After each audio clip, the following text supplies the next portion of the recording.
एक झालेलं आहे थोडंसं की मुंबईमध्ये पूर्वी बाळासाहेब ठाकरे म्हणायचे की परवानगी आली असली पाहिजे राज्याची तरच त्यांना येऊ द्या. परंतु आपल्याकडे काही 370 सारखं कलम नाही आहे आणि मोठ्या प्रमाणामध्ये जी मध्यमवर्गीय बेरोजगार मुलं होती मराठी, त्यातल्या काही जणांना तरी ब्ल्यू कॉलरच्या ऐवजी व्हाईट कॉलर नोकऱ्या मिळायला लागलेल्या आहेत बँक्स किंवा IT सेक्टर याच्यामध्ये. त्यामुळे आता गावाकडच्या बघतो आपण म्हशी सांभाळणारे लोक किंवा शेतातले मजूर किंवा बिगारी लोक किंवा बांधकाम मजूर अशा काही सेक्टरमध्ये परप्रांतीयांचा खूप भरणा आहे. पण त्यांनी या ठिकाणची भाषा शिकली पाहिजे, बोललं पाहिजे, समजून घेतली पाहिजे. त्याच्यावरून परत मराठी लोकांना काही दमदाटी करणं किंवा त्यांना दम देणं हे अगदी योग्य नाही आहे ही जी गोष्ट आहे ती. आणि त्याच्यावरती पण काही वेळेला वैयक्तिक वादाला राजकीय स्वरूप मिळतं आणि काही वेळेला राजकीय स्वरूपातून वैयक्तिक वाद वाढतो असं सुद्धा आहे. त्यामुळे त्या दोन्हीला एक वेगवेगळ्या प्रकारची किनार आहे. मला अशी पण उदाहरणं माहिती आहेत शेकडो की ज्यामध्ये सर्व प्रांतीय मुलं मुली शिवसेनेच्या शाखेवरती येतात असे पण आहेत लोक. मला असेही लोक सापडले की त्यांना उमेदवार माहीत नाही आहे पण आपला धनुष्यबाण आहे म्हणून ते सायन किंवा धारावीत जाऊन साऊथ इंडियन लोकांनी शिवसेनेला मतदान केलेलं आहे. त्याच्यामुळे केवळ भाषेच्यापेक्षा जास्त विषयांच्या अनुरूप सांस्कृतिक मुद्द्यांवरती आदानप्रदान झालं तर ते जास्त चांगलं होईल असं मला वाटतं. नाही, रोखण्यासाठी आमचं म्हणणं असं आहे की आम्ही पोलिसांना सांगितलेलं आहे की 0 tolerance to all types of violence against women. तसंच सगळ्या समाजात शांतता राहावी या दृष्टिकोनातून. नमस्ते, बसा. तर या सगळ्या पार्श्वभूमीवरती लोकांचेच समूह करून जे असे मुद्दाम दादागिरी करत असतील किंवा त्या फळवाल्यांनी कुठे सांगितलं की नाही तर माफी मागायला लावली वगैरे, तर या चुकीच्या गोष्टी आहेत. ती दादागिरी आहे ती मोडून काढली पाहिजे असं मला वाटतं. आपण ती पोलिसांनी लक्ष घातलं पाहिजे. बॉन्ड लिहून घेतले पाहिजे. त्याच्यात साधा मार्ग आहे. त्याला जेलमध्ये टाकायचा प्रश्न नाही. तू परत असं बोलला असतं तू अटक होशील. एवढं जरी केलं तरी सुद्धा त्याचा परिणाम होतो ना. प्रत्येक भाषिक नेते आहेत. परत त्या नेत्यांनी पण सांगायला पाहिजे त्या लोकांना की तुम्ही अशा पद्धतीने वागता कामा नये. त्यांनी काल ॲडव्हायझरी जाहीर केलेली आहे. त्याच्यात त्यांनी सांगितलेलं आहे की सॅनिटायझर वापरा, त्याच्यानंतर हात वारंवार धुवा, शिंक येताना किंवा खोकला येताना इतरांना त्याचा संसर्ग होऊ नये अशी काळजी घ्या याबद्दल. म्हणजे थोडक्यात जी सगळी कोविडच्या वेळची ॲडव्हायझरी होती तीच त्यांनी सांगितलेली आहे. त्यांनी अजून मास्क असं स्पष्ट म्हटलं नाही आहे, पण एखादा माणूस बाधित झाला असेल तर त्यांनी मास्क वापरावा असं माझं मत आहे त्यामध्ये. आणि कारण असं की इतरांना सेफ ठेवतो आपण. घरातली लहान मुलं किंवा जे लोक वृद्ध आहेत त्यांना संसर्ग होण्यापेक्षा करावं. परंतु या रोगामध्ये एकही अजून मृत्यू झालेला नाही आहे कुठेच जगामध्ये असं आहे. त्यामुळे इतकं घाबरण्यासारखं काही नाही आपल्याकडे.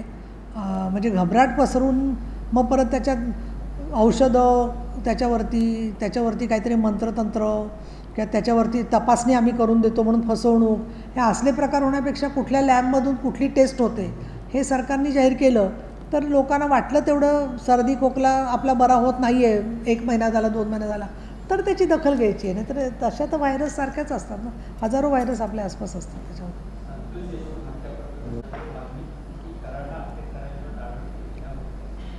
आहे पहा, देशमुख जो आहे तो भारतीय जनता पक्षाचा कार्यकर्ता होता, सरपंचच तो होता. तो अशा वेळेला तो ह्या पक्षाचा होता का त्या पक्षाचा होता त्याच्यापेक्षासुद्धा आरोपी आणि गुन्हेगार यांना जात नसते आणि पक्ष नसतो हे आम्ही मानतो. आणि देवेंद्रजी फडणवीस यांना मी इतकी वर्ष ओळखते आहे. त्यामुळे हे जे सरकार आहे ते सरकार त्यामध्ये जो योग्य असेल ते पुरावे बघत गेलं की शेवटचा जो असतो मधला सूत्रधार त्याच्यापर्यंत पोचतो आपण. अनेक केसेसमध्ये असं झालेलं आहे की सुरुवातीला काही लोकांना अटक होते आणि नंतर धागेदोरे स्पष्ट झाले तर दुसऱ्यांनाही संबंधित लोकांना अटक केली जाते त्याच्यामध्ये जे आहे ती. प्रश्न आता मगच जो आहे की साक्षीदार आणि त्याच्यामधले जे लोक आहेत त्यातला जो वादाचा विषय आहे तो गंभीर आहे की कोणी म्हणेल त्या पद्धतीने विकास झाला पाहिजे, आम्ही म्हणू त्याचप्रमाणे विकास झाला पाहिजे आणि तो विकास झाला नाही तर आम्ही तो उधळून लावू, ही प्रवृत्ती बरोबर नाही आहे. आणि त्यामुळे या सगळ्याबद्दल परत तो होते जर वाल्मिक कराड तर त्याचे जयंत पाटील, शरदराव पवार, सुप्रिया सुळे सगळ्यांबरोबर संबंध होते. म्हणजे सगळ्यांनाच तो उपयुक्त होता. मग आता नंतर कुणा एकाच्याला जास्त उपयुक्त राहिला म्हणून लोकांनी आक्षेप घेणं म्हणजे मला तर असं वाटतं की ते ज्याला आपण म्हणू की जेव्हा म्हणजे ती म्हण आहे ना इंग्लिशमध्ये की जेव्हा तो कुत्र्याला गोळी मारायची असते तेव्हा त्याला पिसाळलेलं म्हटलं जातं.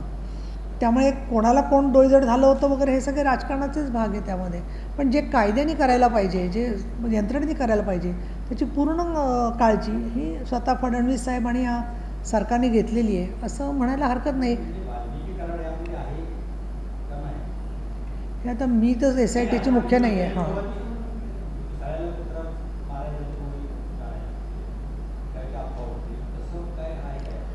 एक आता मी एवढं सांगू शकते की पोलीस तपासणी करतायत, त्याच्यामध्ये त्यांना जर का दिसलं की प्रत्यक्ष खुनाशी त्याचा संबंध आहे तर त्याच्यावरती कारवाई होईल. यातली जे अधिकारी नावं आली आहेत ना, ते अधिकारी सगळ्यांना मी 15 ते 20 वर्ष ओळखते. कुठे SP म्हणून असलेले, कुठे CP कमिशनर म्हणून असलेले अधिकारी सगळे चांगले आहेत. अधिकाऱ्यांच्याबद्दल फार मला तर आक्षेपार्ह काही वाटत नाही आहे त्याच्यामध्ये जे आहे ते. मार्चमध्ये लागू शकतात जर का सुप्रीम कोर्टाने ते निर्णय दिला तर ते लागू शकतात. त्या ज्या आहेत त्या लवकर झाल्या पाहिजे तसं आम्हालाही वाटतं. प्रश्नच नाही. यांना जायचं आहे खरं, त्यांना आता निघायचं आहे, पण तुम्ही असे प्रश्न विचारताय मग त्यांना निघताना प्रॉब्लेम होतो आहे. तुम्ही पालकमंत्रीपदाचं सुटेल लवकरच तिढा जो आहे तो, त्याच्यामध्ये त्यांना मार्ग निघेल. त्या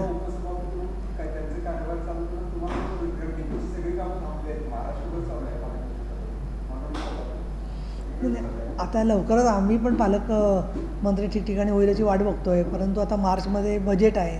आता आजच मला कोल्हापूरच्या मंदिरात मी गेले होते तर मंदिर देवस्थाननी सांगितलं की आम्हाला विकास कामांसाठी निधी पाहिजे. तर मी असं म्हणणार होते पालकमंत्र्यांना विचारा, मग मी ते शब्द बदलले आणि म्हटलं की तर जरा एकदा चंद्रकांतदादा पाटलांशी बोलू आपण आणि मग तिघांशी बोलू, कारण कोल्हापूरचा विषय आहे म्हणून त्यांना सांगितलं. स्थानिक लोकप्रतिनिधी, मग राजेश क्षीरसागरच आहे तिकडे, हे सगळे यातले मार्ग आज ना उद्या निघेल. मला थोडंसं वाटतं की तुम्ही इतकं पालकमंत्री, त्याच्यानंतर हा सगळा प्रकरण, इतकी गोष्टी चाललेल्या आहेत महाराष्ट्रामध्ये, त्यामध्ये होतं आहे काय की दुसरं काही चांगलं घडत असेल इतर गोष्टी, त्याला जागाच राहत नाही आहे. म्हणजे एखाद्या ट्रेनमध्ये गेलं तर एक माणूस असा चादरी टाकून बसून राहतो, तसं सगळ्या हिंसाचाराच्या बातम्याच इतक्या येत आहेत की दुसरं काही म्हणजे बघावं का बघू नये बातम्यांमध्ये हा प्रश्न दिसतो आहे. आणि तेच प्रसिद्धी जरूर करायलाच पाहिजे, त्याच्याशिवाय न्याय मिळत नाही हे पण खरं आहे. परंतु ती करत असताना निदान काही 4 गोष्टी चांगल्या दिसल्या तर मला असं वाटतं की त्या तुम्ही कोल्हापूरकरांवर आमची मदार आहे बरीच, ते तुम्ही पुढाकार घ्या असं आमची विनंती आहे.